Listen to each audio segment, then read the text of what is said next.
Hello বন্ধুরা, কেমন আছো? আশা করি ভালোই আছো। তো এখন দুপুরবেলা, চলো এখন দুপুরবেলার খাওয়া দাওয়া করা যাক। তো দেখো আমি ভাতগুলো বারান্দায় নিয়ে যাচ্ছি, কারণ আমরা বারান্দাতেই খাই বসে। রান্নাঘরটা খুব ছোট, খাওয়া যায় না। তো চলো একটা ফ্রিজ থেকে জল বার করা যাক।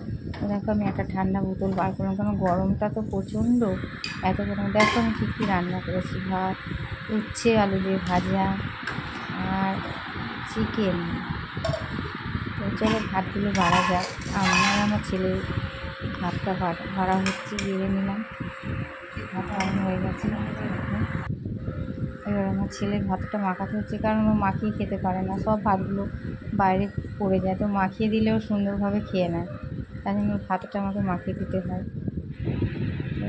ও তরকারিটা খেয়েছে, খেয়ে বলছে মাম্মা আজকে চিকেনটা ভালো হয়েছে, খুব সুন্দর হয়েছে। জানি না কেমন হয়েছে, তো ও তো বলছে ভালো হয়েছে। চলো এবার খাওয়া দাওয়া শুরু হোক।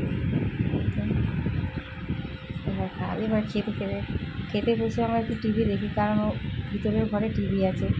তো টিভিটা আমরা ক্যামেরাতে আনতে পারছি না, কারণ আমরা দেখতে পাবো না, অনেকটাই দূরে আছে, আসছে না ক্যামেরাতে। কিন্তু আমরা টিভিই দেখি, খাওয়া দাওয়া করি আর টিভি দেখি। টিভি দেখতে দেখতেই খাওয়া দাওয়া হয়। তোমরা কে কে টিভি দেখতে দেখতে খাওয়া দাওয়া করো, একটু কমেন্ট করে বলো প্লিজ। তো চলো খাওয়া দাওয়া হয়ে গেছে।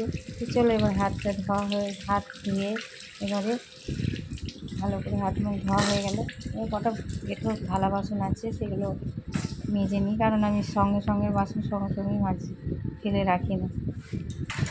বাসনটা মাজা হয়ে গেলে এবার একটা মাদুর পাতি যেন মেজেতে শোবো। বিশাল গরম, অতিরিক্ত গরম, উপরে শোয়া যায় না খাটে।